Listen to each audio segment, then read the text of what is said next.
I'm Trek with 2Ks.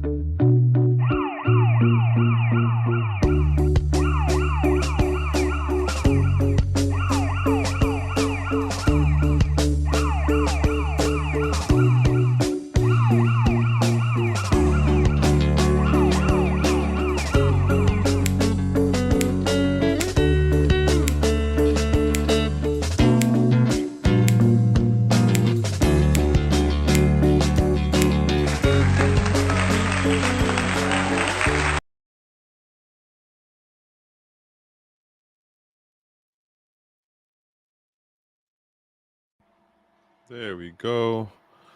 Hola, hola, buenos dias, yeah. Hola, hola, buenos dias, buenos tardes, and all the other salutations and greetings that you can come up with in other languages besides English, right? So, my name is Trek with 2Ks. This is Trek with 2Ks Live. My bad on last week. Um, I was having technical issues. And then, like, the other day, I think I have talked about the whole thing, but like working on the car and not knowing what I was doing and took way longer. But nonetheless, last week thing was a technical issue thing, and then by the time I was figuring out what was going on, it was too late. Too late. So let me just finish making this post right here, and we're going to jump into some of the things that caught my attention within the Twitter realm. If you don't know, the basic idea is that I go through Twitter maybe today, sometimes the day before, it might have been some stuff during the week, and I basically see what scratches my brain and then I bring it up on the Monday. And some people hopefully are catching the same things I'm catching. If not, it's okay. And hopefully some people put me on to some of the things that they had on their radar and I could like compare notes, and see if it is what it is. Give me one other second. I'm about to change this backdrop into something else that I had liked. I like the twinkle star thing, but if you're not really paying it, no, it wasn't that one. It was this one. If you're not really paying attention, it could look kind of buggy, and then you're like, wait, is the screen like if the audio is messed up? You don't know, but nonetheless, here we are. I'm still trying to send out this one last joint. I gotta check those another time, but like I said, it's like it's been so many different things going on. Ledger get hacked in 2025. All right. So dropping that out. But anywho, so again, going through Twitter, and it's so crazy. Like when you step back from the space, right? Like if you've been in this, and I've been saying this for a little bit now. Like I'm an old head, right? I'm in the unk status um of things now. And if anybody's in the chats, could somebody let me know how does the audio sound? Because I do believe I pressed the button at the right time, so I should not be muted right now. And hit me with a one, a thumbs up, something. Let me know that y'all can hear. And that way, because I don't want to end up having to like repeat myself on stuff, That gets kind of annoying. But anywho, as I've been saying, like at this point, I feel like the old head in this space, right?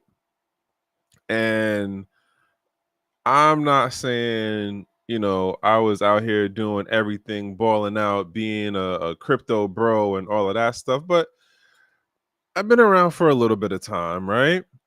And seen X number of transitions and X number of the faces. And, I didn't make all of the super conferences and big events. Like I wasn't back at the European joint in, what was that, Estonia, I think was like one of the first big Bitcoin joints. But I've been around to a couple events, right? I've met some people in the space over the years. And it's like the longer I'm on this period of just like sitting back and looking at the space in terms of like, I'm not out here trying to chase the bag. I'm not out here trying to give financial advice. I'm not telling folks what they should or shouldn't do. It's I don't know, it's different now. And I remember me and Blood used to talk about this. Shout outs to Crypto Blood, by the way, aka the man CB out there in the D, aka the Detroit. You get to a point where like you don't talk to people anymore about this crypto stuff because it's just like, hey, y'all gonna do what y'all gonna do, right? And with that, you've seen enough of the ups, downs, the ins and the outs. You know, you've heard the different scam stories, you've heard the different come up stories, you've met the people who are like, yeah, like it's changed my life getting into crypto. And then you also come across the people like, yo, I lost everything, right? Because they was chasing the bag so much, they was going on all in on things, and you know, they didn't do their due diligence, or they didn't want to see the yellow and red flags. And so here's where we are now, right? We got Trump and the Trump family doing what they doing in terms of the Trump coin and the other thing that they're doing. I seen something else earlier. Hold on one second. That was talking about something that they were going to raise some money or whatever.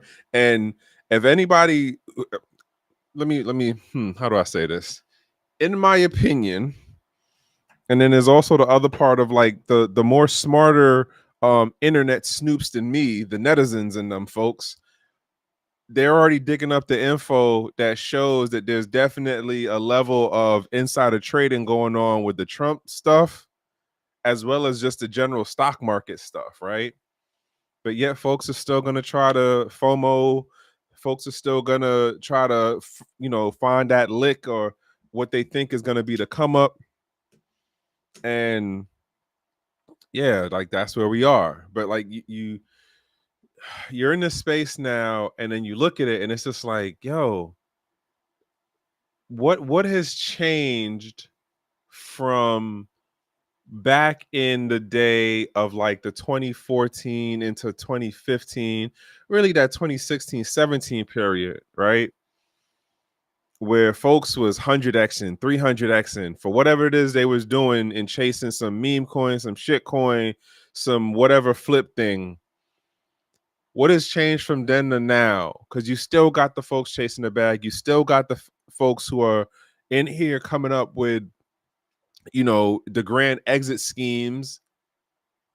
And arguably, the difference now is you have less control and agency over your crypto assets, and you have more oversight from various governments and regulations. And then you also have folks that are government adjacent, as well as quote in the government, taking part in the in the pyramid scheme of it. Case in point, the Trump situation and that whole coin thing. I mean, it might just be me. It might just be me in how I'm looking at these things and taking them into account. But nonetheless, let me jump over into these Twitter posts that kind of scratched my brain. And you know, if you agree, you know, it's cool if you agree. It's cool if you don't agree too. Um, and you know, we go from there. If I said something that does get you to be like, oh, that'd be great. If I get, you know, say something that gets you thinking, questioning um some of the things happening in this space, and like, you know, where you are within what's going on, that's great too, you know. But oh, hold on, that's not what I wanted. This is what I wanted. All right, so let's jump into a couple of these things here. So I seen this, and originally it was okay. So this lady, Sussy, I don't know how to say her name, handle, but whatever. Y'all see who it is up there. And she reposted something that the Bitcoin historian posted, right? And so I'm just like, oh, that's interesting. Florida introduces bill to remove capital gains tax, right? On Bitcoin, specifically on Bitcoin. We're not talking about none of the other stuff. All right, cool. That's kind of interesting. Let's dig in and see what's going on inside this. Going inside the post. Going inside the post. So I didn't look at the first couple of posts.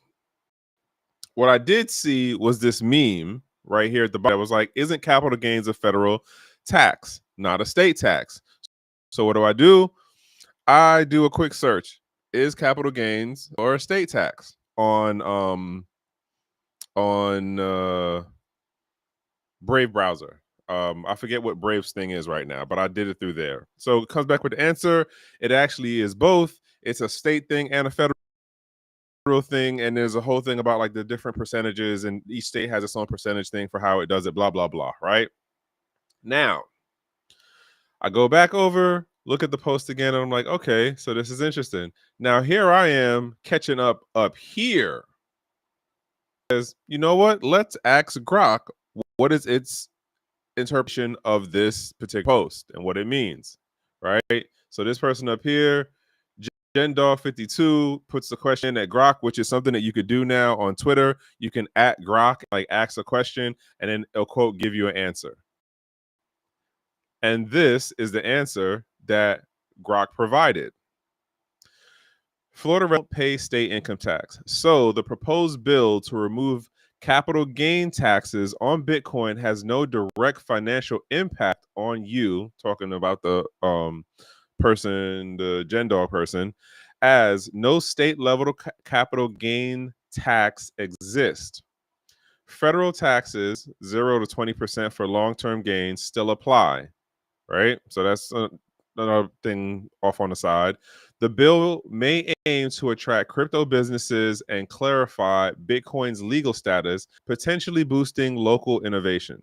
However, its practical effect is unclear and could complicate federal tax laws. So let's be clear on something here.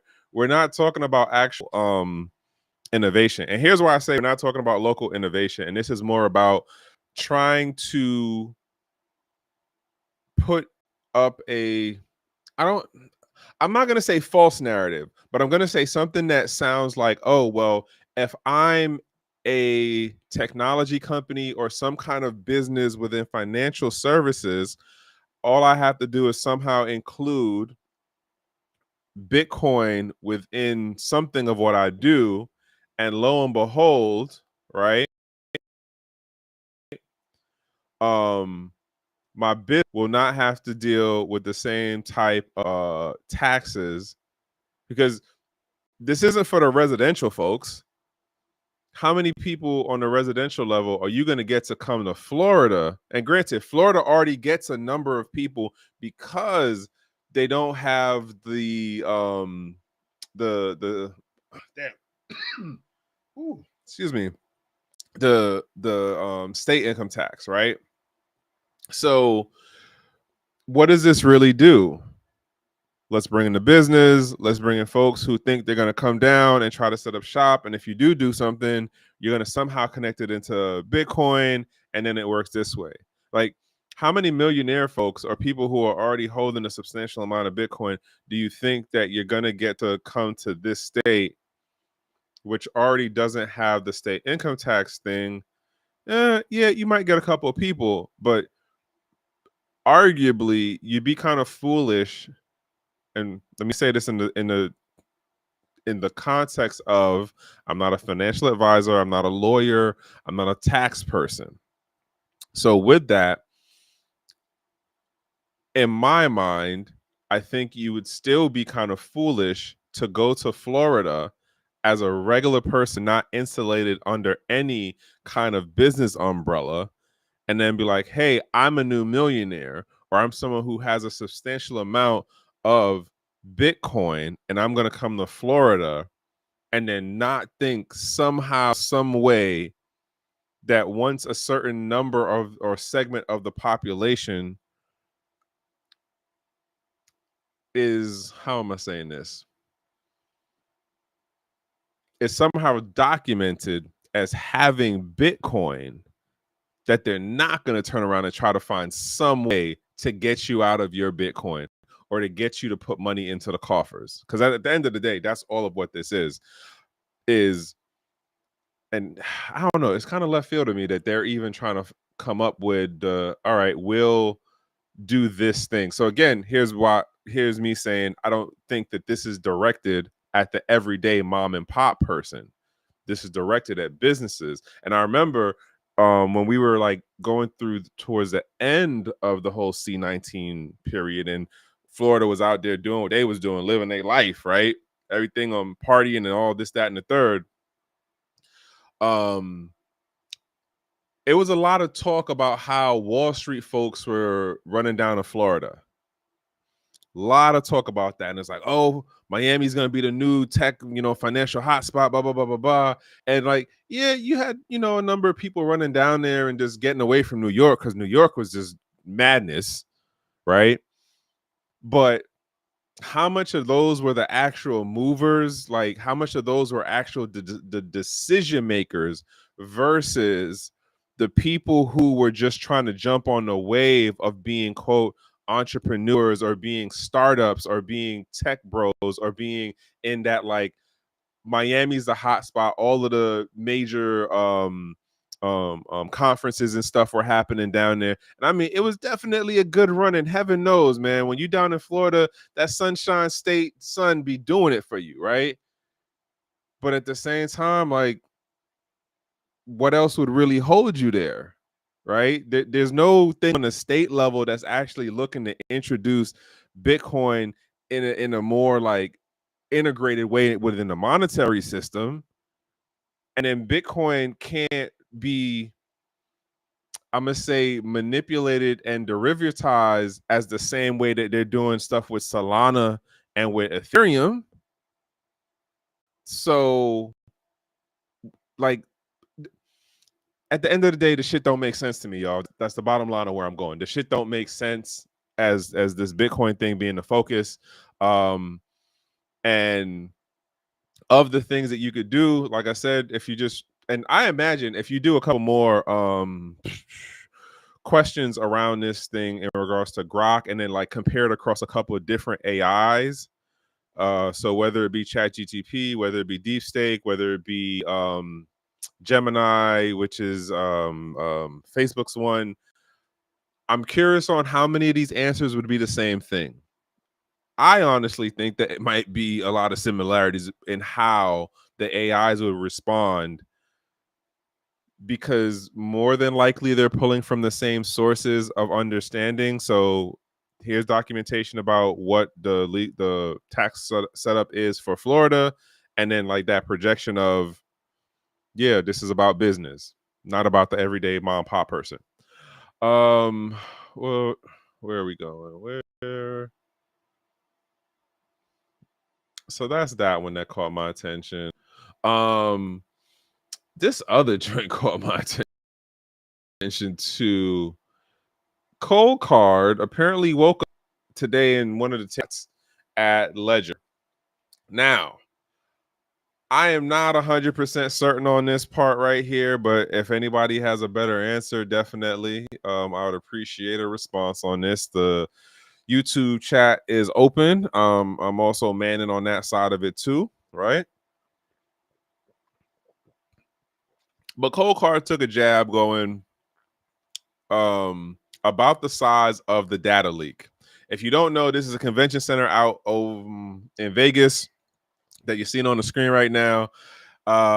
It is a sizable building structure, and the whole outside is basically like a giant display, right?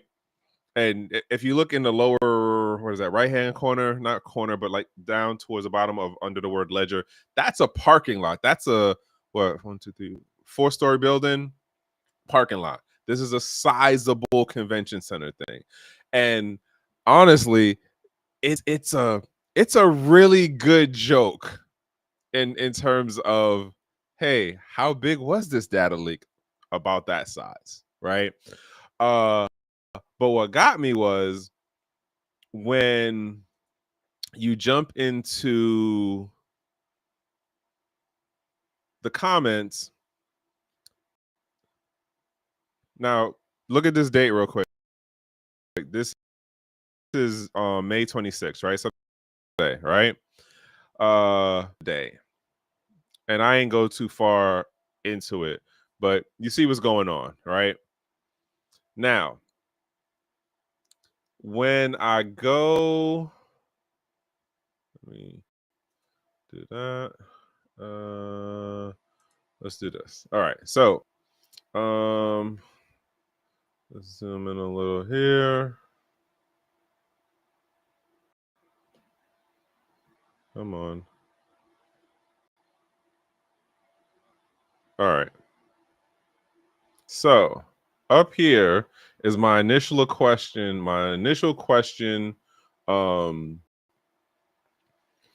To Brave browsers. I forget. I always forget what the name of Brave browser, but nonetheless, this is the question I said. Ledger wallet data leak. It starts running through July 2020. It gives me 2024. If you look through, I think it's Reddit, there's like some stuff from 20, right? So this is part of why the title for this is what it is. Like, did Ledger have a hack? So now I'm like, hold on. I can't see Cold Wallet out here taking a jab at Ledger for no reason, right? Like that that's a hefty thing to be out here like, well, y'all just had a data leak, and then really do a very funny meme of it as far as within the Twitter like setup of picture with caption, right? Picture with post, like, and so it's like, well, what happened? What's going on? This doesn't make sense. Now I retried the question. I messed up right here, right? So it's to 2020, and so redid it again, 2025. So it says the query seems to be about Ledger data breach, but it's important to clarify that significant Ledger data breach occurred 2020, not 2025. However, there is a more recent data breach involving a company called Business Ledger Limited in 2025. Here are still details of both incidents. So what I'm not 100% certain on is this company down here the same as this company here? And I just actually saw that part right as far as reading through between the things. But I'm still at a loss on like why would Cold Wallet go out on a limb and make that kind of post about it? Because then when you go through Twitter to try to figure out like, or was it just a matter of like, yeah, we're talking about what happened back in the day, like what's the thing of bringing it up now? I don't know, but this kind of scratched my brain. I might have to like go back in and figure this part out as far as, are these two companies the same thing? Like, here's the business name for the company versus like what the public name that everyone knows the company as is. But yeah, this is kind of interesting. So here's my other part of why I bring this up. I forgot what it was I was like looking at the other day, that one of the things that I find interesting about how the space has moved over the years is, and I don't know if to say this was like off the break, like from the start, things were going like this, but like that level of transparency. Well, you know what? Here, let me correct myself. Arguably, there was no transparency off the rip. Like, transparency in the crypto space was not a thing off the rip. excuse me, because arguably Satoshi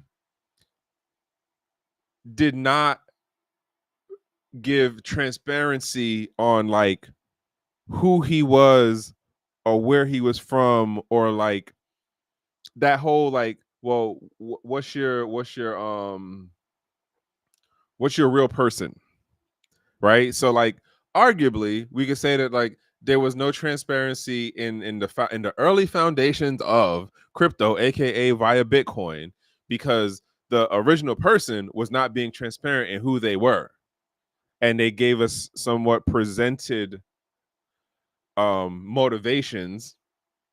And yeah, there were other people who were communicating with them who agreed, and that's like, you know, the lore of the Bitcoin thing now. But nonetheless, like for when we talk about the business side of crypto, and here's where I'm making this distinction of Satoshi's initial vision, folks who were in the like-minded space of that what's the word I'm looking for, of the uh economic sovereignty, um having self-agency over your funds and your capital, right? um the folks who are like-minded in that regards, and saying like, all right, the technology is transparent as far as like this event happened on a technical level, versus when we get to the years down the road and the idea of the business that develops around the technology, and then we get into the thing of strategizing on whose white sliced bread is the better white sliced bread, right? Because at the end of the day, like, this is all still the same base product of a data storage technology. But then we get into whose brand of it is better. And within that, we get into the business strategies and the business plans and the acquisitions and the who has the first mover advantage. And well, are we going to be 100% transparent with customers as far as like, do they actually control and own their keys? Do we have it where we can block, lock, freeze, and reverse transactions on our chain or within the wallet that is a company-based wallet, right? It's not a self-hosted wallet.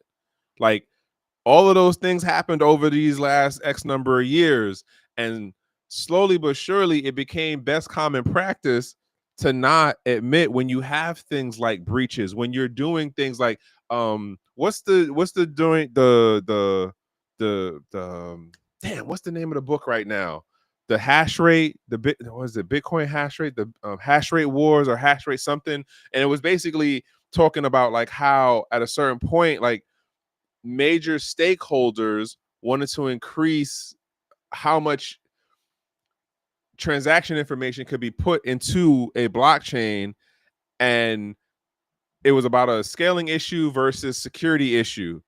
The hardcore folks wanted to stay for security. The more business minded folks, they wanted to go for being able to scale it and make it move faster. Because why? That meant that it would eventually be able to run more workable for mainstreaming, which meant they would be able to do more business deals based on you implementing this technology.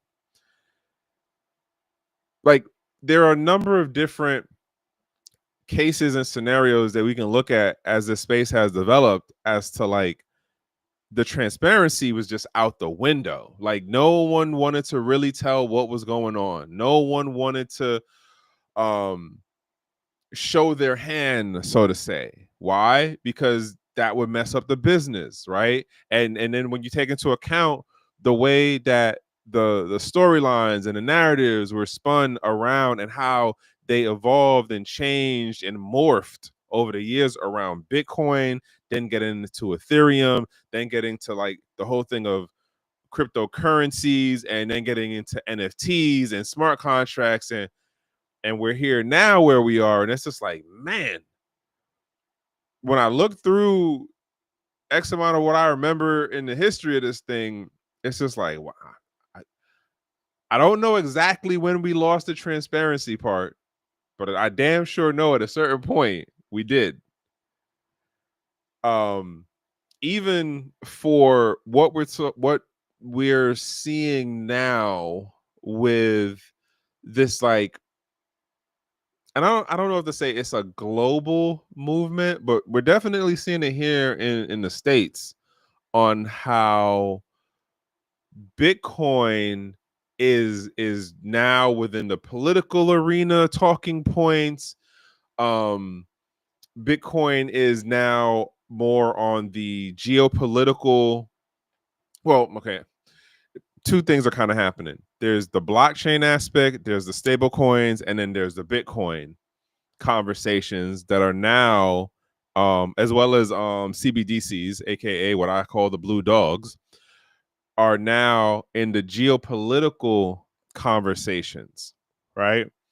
If you've been paying attention to me for any point of time, like, remember what I was talking about back, was that 22, 23, with what was going on with Hong Kong, what China was doing with their CBDC, with their version of a cryptocurrency, or like a quote digital money, or the digital yuan, and like how they doled that out. And they did the live use case, and their population, the adoption was pretty positive for them. And then what I was talking about with Russia was not anti-crypto. They were already making the rules and regulations change around how they were going to look to implement a cryptocurrency, or what they were going to allow to operate within their physical borders. Saying this stuff 2+ years ago.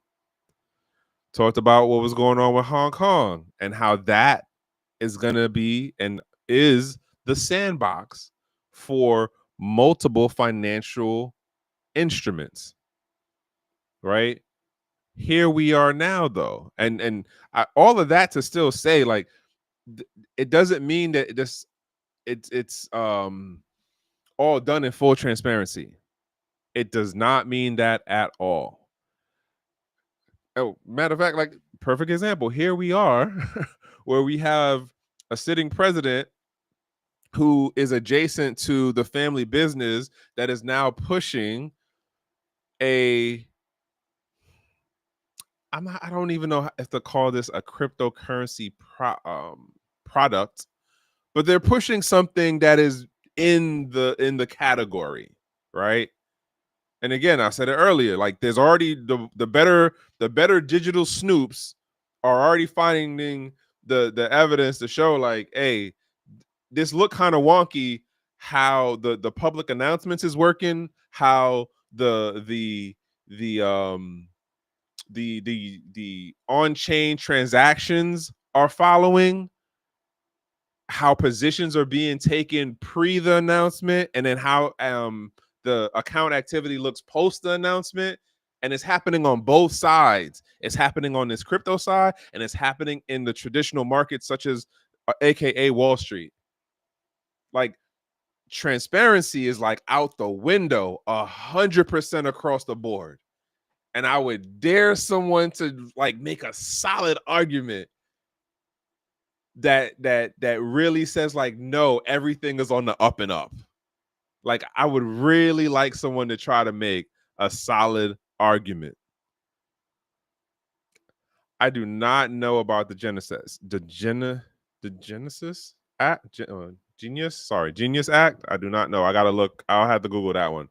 But thank you for the question, Jason Lenz. Yeah, I'm sorry. Whole tangent, whole fucking off on the left.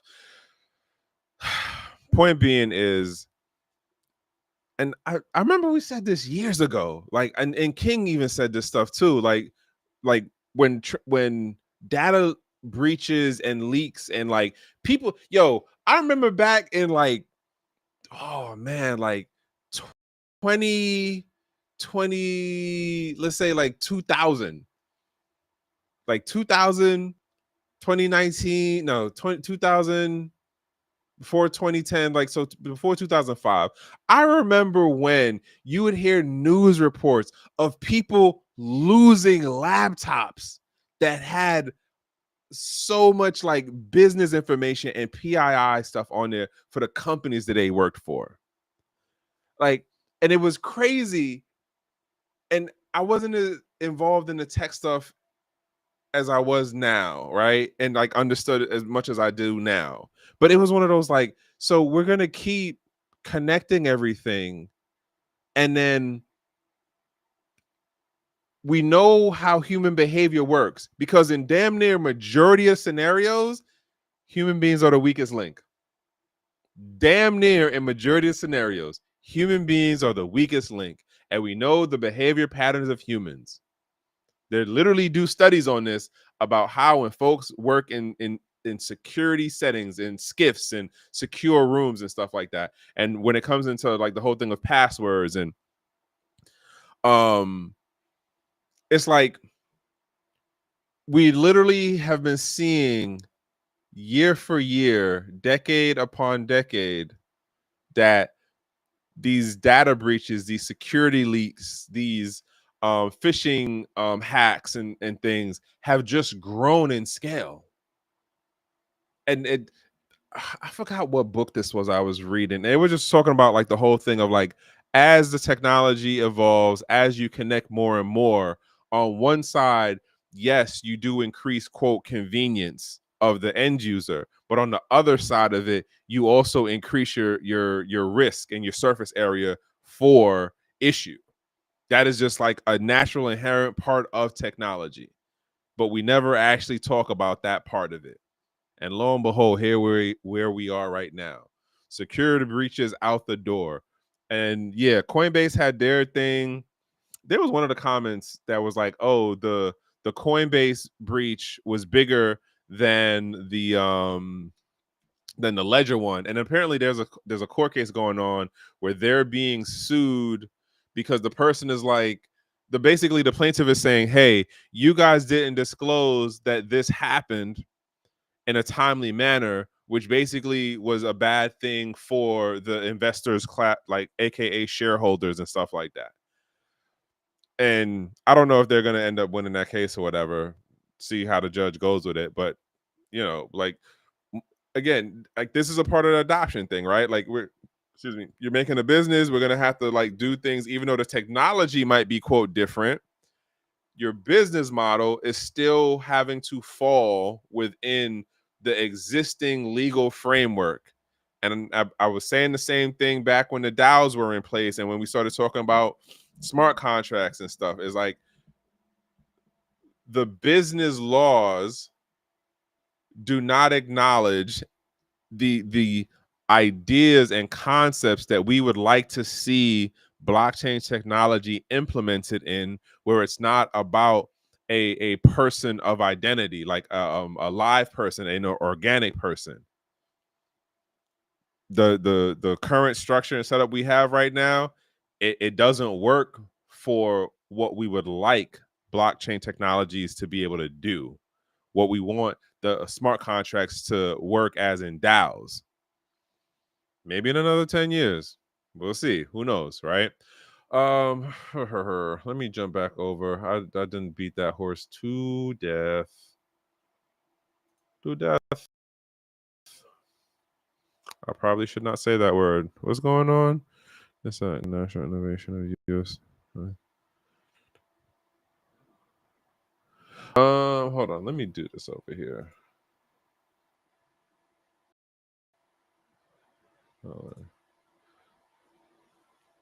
Okay, so this is a guiding and establishing national innovation for U.S. Stablecoins Act is a Senate bill introduced in February 25 to regulate stablecoin cryptocurrencies pegged to assets. All right, well,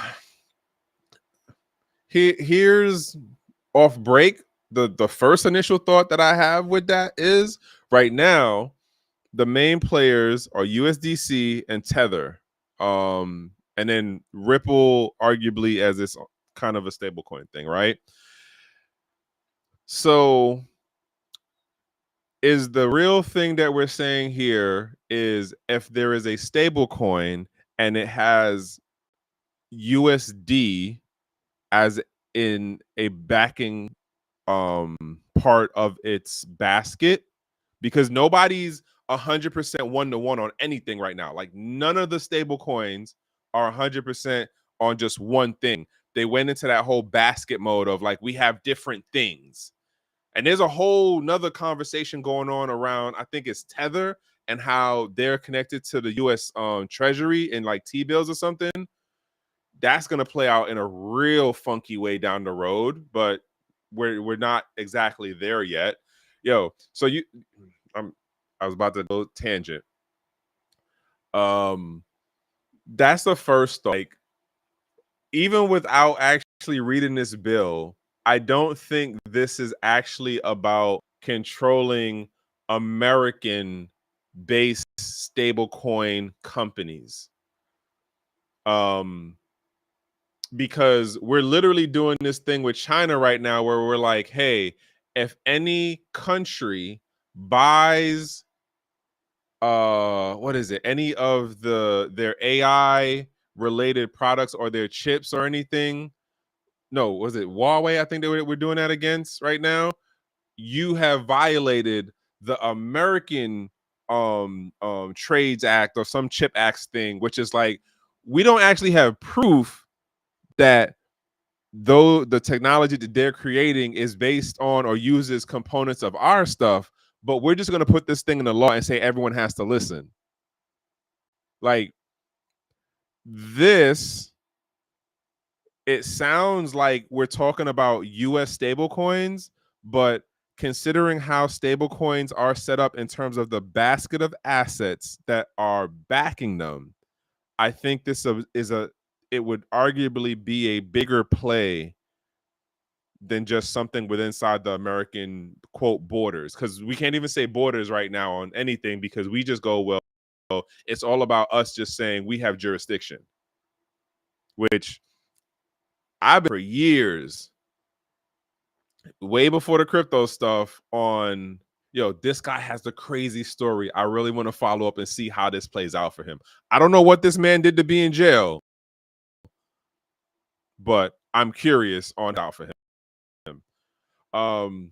The more important thing that was this story here. I'm gonna get to the Charles Schwab thing in a minute. But what I'm saying is the track record shows this in regards to American government, right? We will name things, bills, laws, acts. We will name them these like what's the word I'm looking for? Not hierarchy.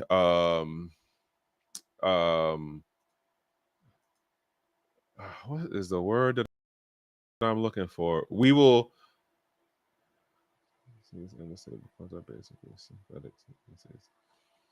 I mean, okay, I'm gonna come back to you in a minute, Jason. But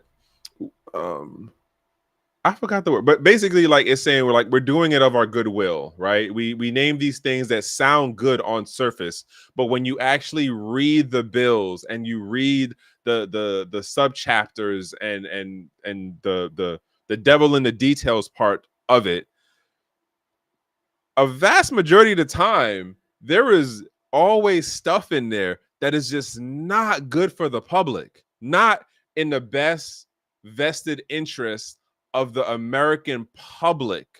I'm not talking about the Wall Street class. I'm not talking about the political class. I'm not talking about the major company. I'm talking about the regular, everyday, average person.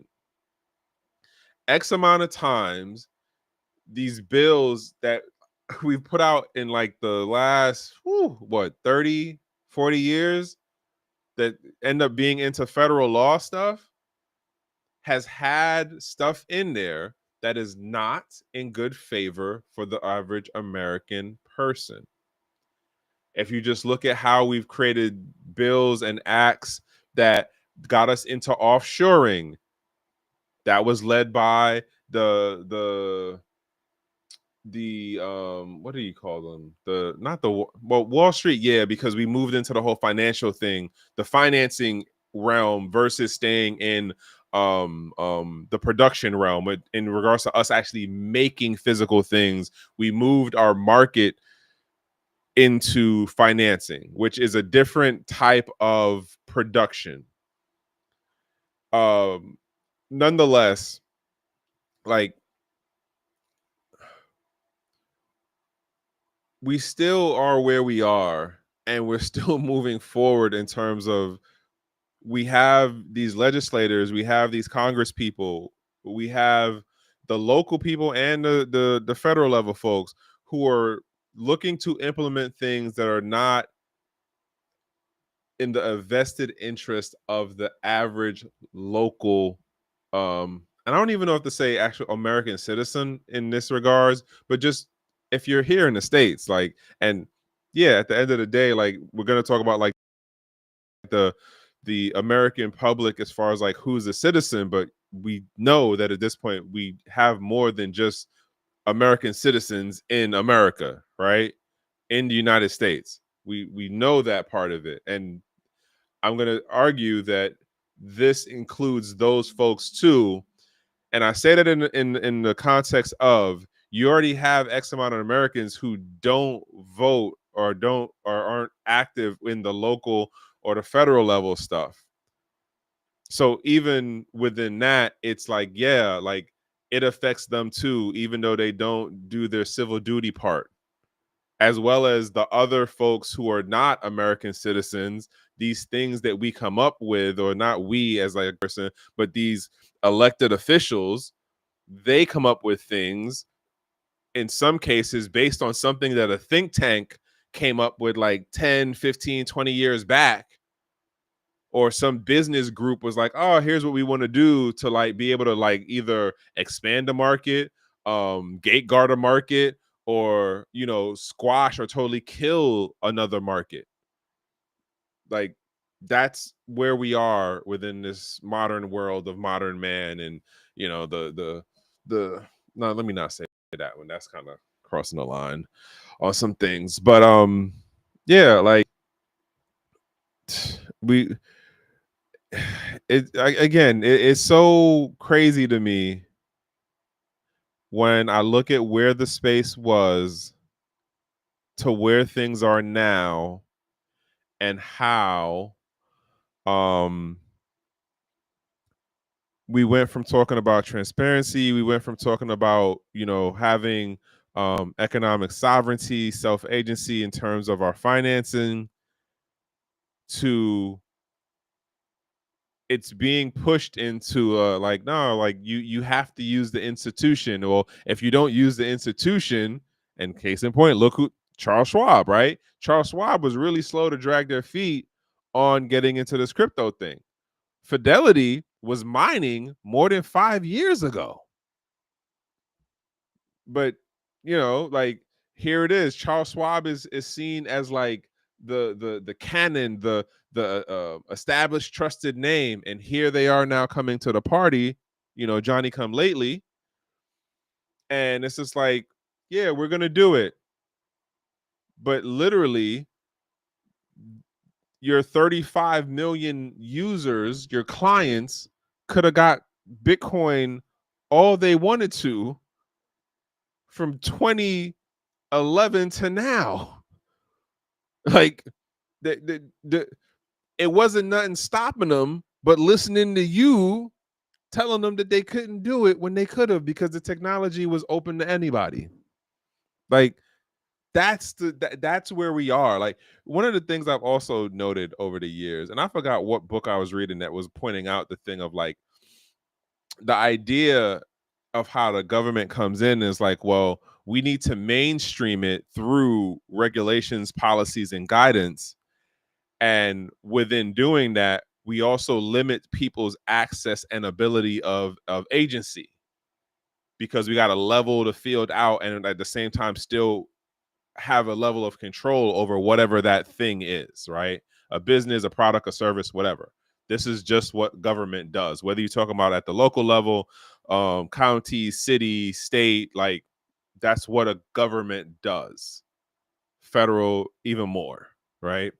And here you have it that Charles Schwab's has now turn the corner to be like, yeah, we about to do this.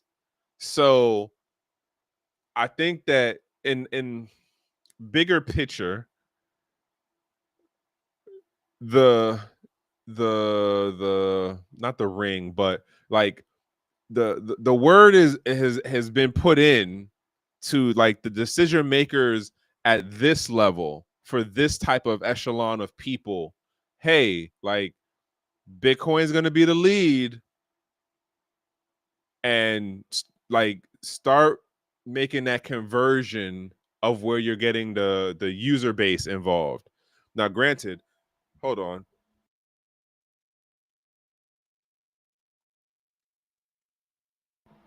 That was rough just now. Now, granted, the the VPs, the CEO, the head folks, they could have already been off doing what they were doing.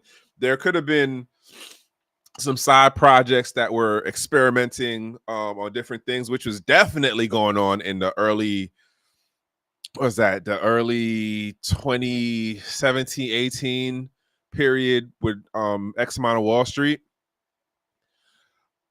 But now we're on the like the public facing, the let's do it out in public. Let's show that, hey, as someone just said, where was it just now? Yeah, crypto's going mainstream. Like, and we've said this for a while on this network. Like, it's gonna have its growing pains. It's gonna have the points of contention as it matures, as it grows, as it expands, as it reaches this main adoption thing that we say is a quote good thing, right? Now, I don't know. I to a degree, I feel like the court is still out on this mainstream adoption of Bitcoin in this one particular use case versus the different use cases of the technology. Like, yeah, it's still a weird place for me. I like I said, I've been around for a minute. I'm I'm an old head at this point, just looking at the stuff like, all right, like I remember when back in my day. That's kind of me right now. That's how I be feeling. But let me read through these comments real quick. Jason Lenz, I appreciate you definitely dropping some things in there. And who is this? Oh, all right. So, oh, okay. That's what that's from. Okay, I've been wondering. Okay, so all right. You made the point about the stablecoin thing. So again, like there are relatively three big top dogs in the stablecoin market right now: USDC, Tether, um, USDT, 3, 4, and then like Ripple is arguable, right? And this is like within the American market as well as within the global market spaces, right? And Tether is having a bigger user base than USDC is on the global. Same thing in regards to Ripple. Ripple's out there in a couple of countries, but Tether's been, Tether, as far as like on the global scale, has been on a tear for some of the nation state dealings that they've been working to make, right?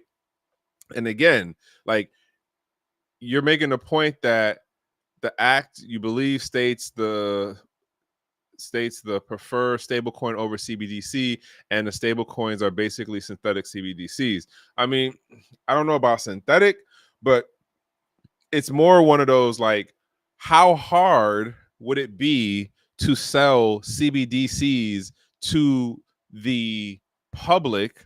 Like, all right, here's my thought process based on that comment that you just has said. How hard do you think it would be for the US government to push its own CBDC and get it to go international.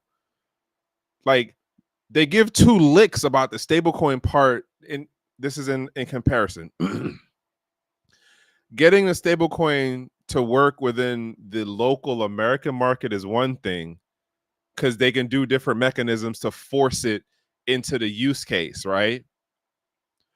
On the global scale, trying to get your nation state's CBDC into other financial markets, and you want to try to have it be something that is like operating in tandem with your financial network and that can also move in other financial networks. No, like that's a hard sell right now. And it's a hard sell because we screwed countries over with the USD. So you already have nation states that are forming blocks, right? Trading blocks, economic blocks that are going like, all right, well, we don't want to mess with that. We'll just deal with our own local currency thing. We'll follow our own exchange in that regards. And if we do something digital, it can't be what comes out of the West. It specifically can't be what comes out of the US. Because based on what's going on in this administration, and actually when we really start looking at how they've been behaving, and when I say they, I mean they as in the government, not they as in the average American person. Because you got to remember, like, these decisions that are being made on these global policies, our foreign policies, it's not the average person that comes up with these things. It's not the average person that goes into congressional hearings and who are in different departments and says, like, here's what our policy is going to be. Here's what the rules are going to be. Here's how we're voting on this. Here's what we're going to go say to this country's prime minister, blah, blah, blah. It's not the average American person who does that. It's the government and our bureaucrats that do that. And the bureaucrats don't have any actual beholdings that the average person can do. We can say something or somewhat get to the elected official because we can do the voting thing for them. But the bureaucrat folks, we don't put them in the office, right? So there's that disconnect.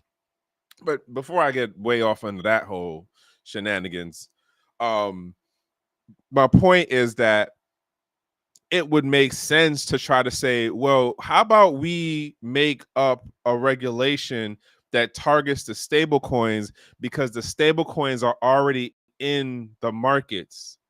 They're in the Asian markets. They're in the South American markets. They're in the European markets. And they're they're like a separate entity. So like in my mind, as far as a government trying to go, well, we don't want to mess with that government. Well, it's not us. That's the company. Like, they not the government. Like, that's one of the things people don't get about like the private sector stuff. Like when it comes to like the Bill of Rights and the Constitution and like those things, those legal like base documents, those canons of core legal stuff for the US is targeted at the government. It's a whole different patchwork and labyrinth of fine lines of detail of legal limbo and language when it comes to actual private companies, even in the public company sector too. But nonetheless, like, it's a different thing. Because like think of this, who was going to be pushing the CBDC? It was going to be the Treasury Department, right? But again, if the Treasury Department is at the forefront of messing with other countries via the USD, via the SIP system, why on earth would I look to do business with the country's financial department with a product that is even more controlled than the initial product that we had that was their currency base, the USD. Like that don't make sense. Now, I already have the private company, and the private company is in the market.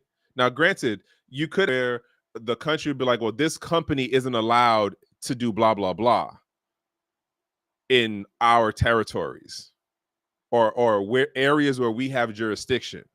Again, when I look at it from that point, I still think it's the same thing I said. It's not about it's more about being able to get a player already in those markets, in those spaces, in those business bilateral trade, multilateral trade deals. USD is nowhere on the radar when it comes to that. Point blank. And arguably, even with tethering them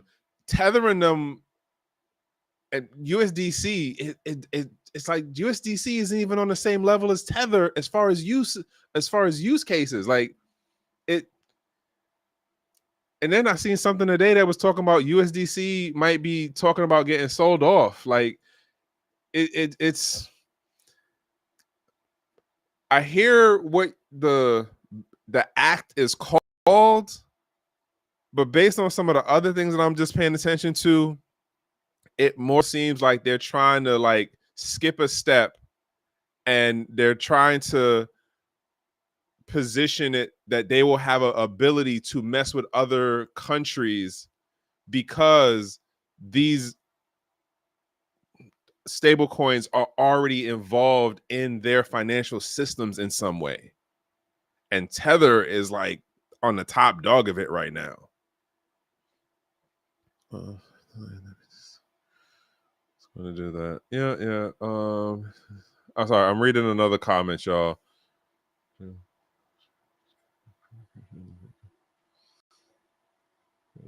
Yeah.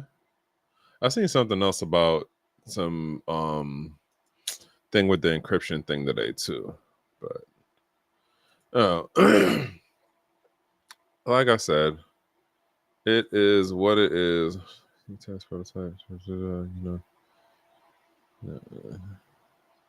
Yeah, the NSA thing. Yeah. But yeah, so Charles Schwab has come lately to the party, and we'll see how this plays out, which really means arguably the stuff that is going on now is more of a setup for the next 2-3 administrations. Like that's how my thought process works out. Like we see all of the stuff crumbling and all of the shenanigans that the current going right now. I'm more so like, well, what does this look like in 2 to 3 administrations down the road? Because that's when all of the dust settles. That's when whatever this new multilateral position setup look. That's when the question is going to be like, all right, well, if we're not going to be the top dog king of the mountain anymore, what do we transition to? Right? Like, I was listening to somebody in an interview, and they were talking about how when England, the United Kingdom, went from being, the empire that the sun never set on to, all right, well, you guys ain't number one anymore. They had to transition into something else, right? And with that, we moved into the number one position.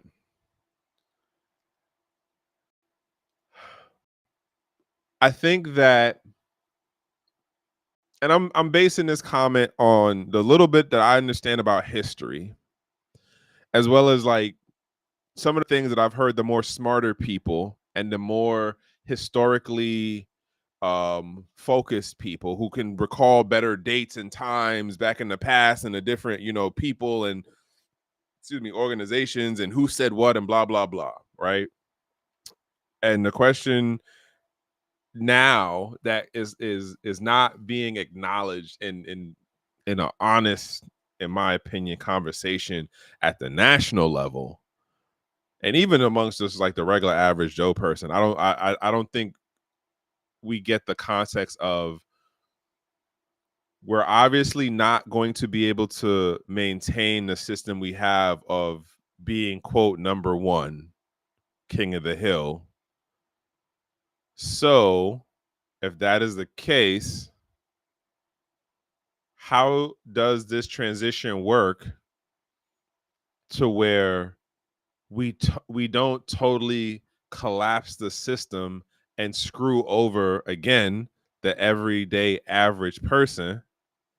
And arguably this is bigger than the whole crypto thing. Like, crypto is arguably just like a part of kind of what's going on with this transition, right? But it's really more about the technology, because in 20 years, like, we're not going to see half of these things that we see out here right now. The shit coin, the meme coins, like, more than half of these things are going to be gone, y'all, right? So the question goes into, what does America transition to if we are not the top dog in the geopolitical landscape? As now, again, based on the things on my radar and what I'm paying attention to, the multipolar world is a thing, and it is no longer about US hegemony, or hegemony, as some people say. And it's different verticals that play into this. The crypto, more so blockchain technology thing, is one of those spaces. The AI thing is another space of it. Natural resources, as far as ownership and control, or being able to do bilateral trade deals that benefit both parties, mutually beneficial, as they say, actually works out. But here's where we are. Other story that caught my attention: your boy Sam Bankman-Friedman might only serve 4 years in full. And I honestly didn't know Caroline Ellison was in prison already. I did not know that she went to jail. Learned some new stuff today. I still find it mind-blowing, though, that your man did what he did. But I should put this in context when I say this. As far as I understand it, even though all of the lawmakers and Congress people wanted to argue, oh, we need more rules for crypto. Oh, we need to watch these crypto people. You see, this is what we were talking about. These crypto people can't be trusted. Remember, this guy came out of nowhere. No one knew who this kid was when he came out, but he had the backing. He had the money. He was meeting with all of the Congress people, this, that, and the third person, both sides of the aisle. He was in all of the mainstream news media platforms. They were promoting this dude as like, oh, he's the one. He's the guy. And then lo and behold, the cookie crumbles. And no one saw this coming. No one knew. Whoa, how could he do this? Meanwhile, all of the damn financial regulations or rules or laws that he broke, there were already laws on the books, and there were systems in place to check him and how the company was being run. It just wasn't being done. Like, arguably, it's not even surprised if he really only does 4 years. And then he probably has, when he comes out, what's the thing called? Like, he'll basically get locked out of doing financial stuff for a while. Which means what? He has probation for a couple of years, and he then goes into another country and is like, all right, well, I could just set up shop over here. like he obviously understands a certain level of financial. He has a certain level of financial intelligence. He knows X amount a little bit on the coding side, and he comes back out. He can't do anything directly to jump into the financial space, but it doesn't mean that he can't go someplace else and set up shop. Just saying.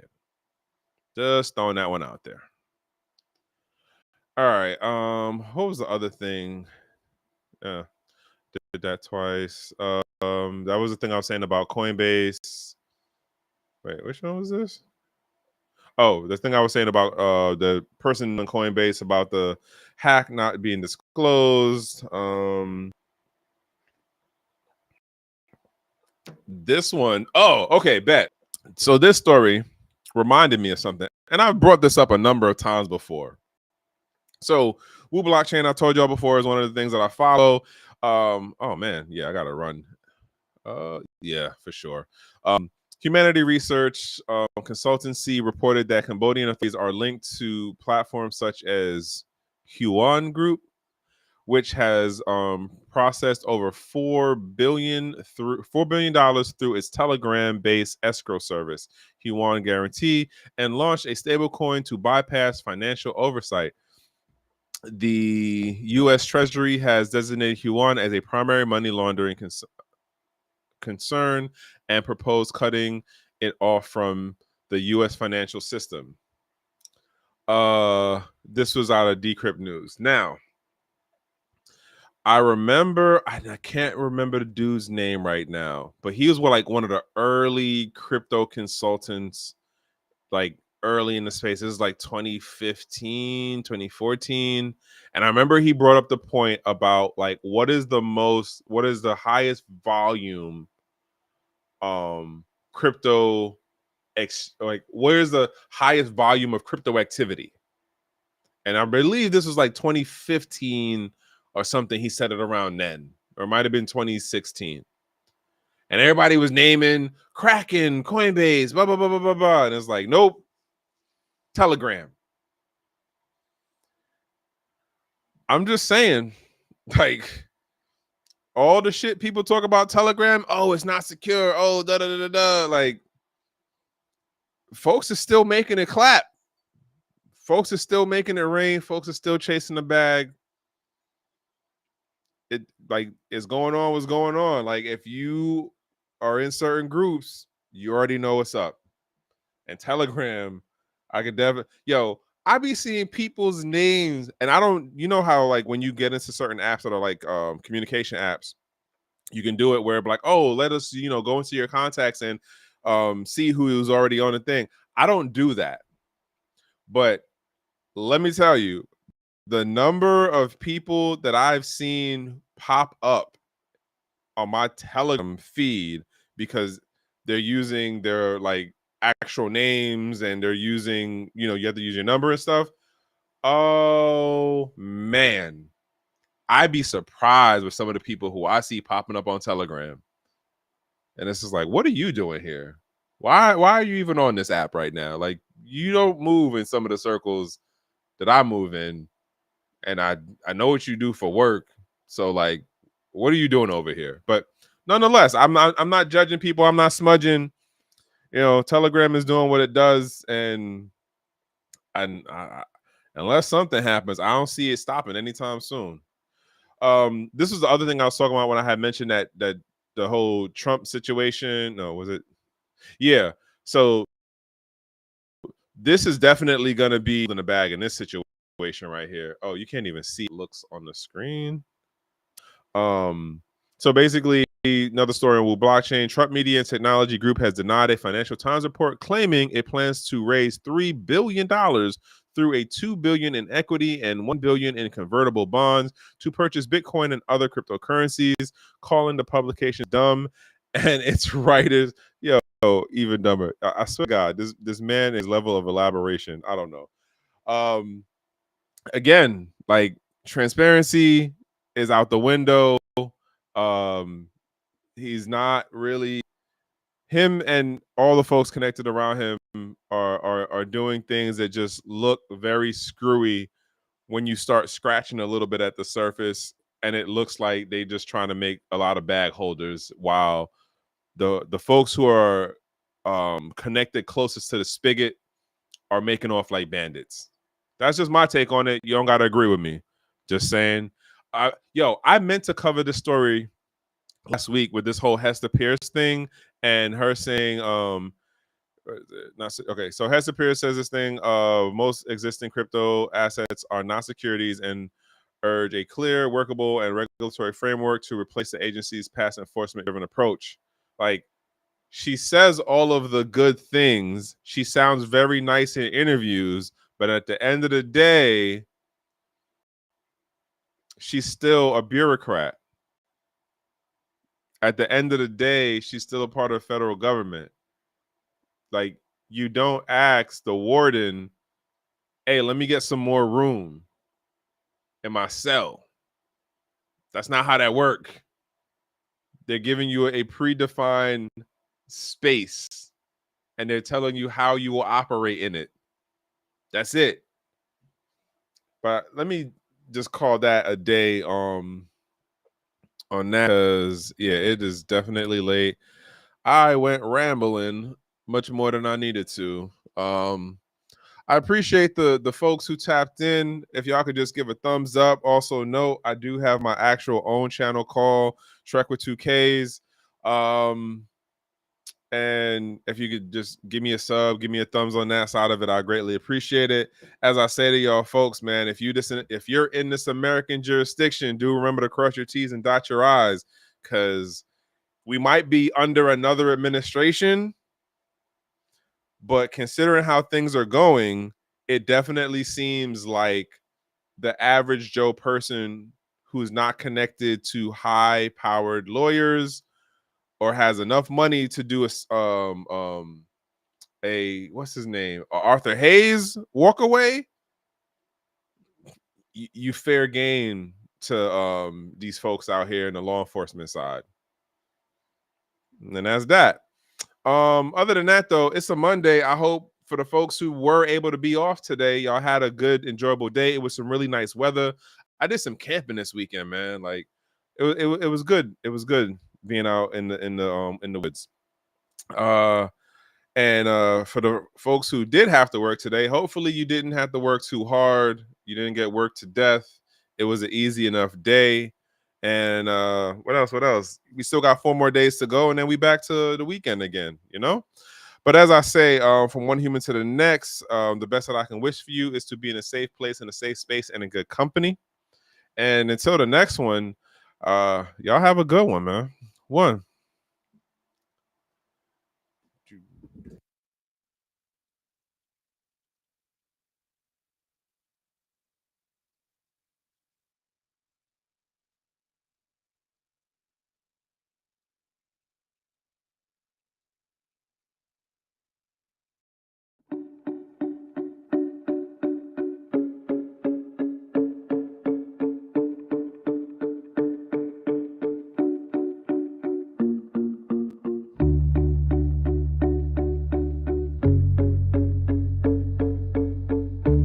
I'm Trek with 2Ks.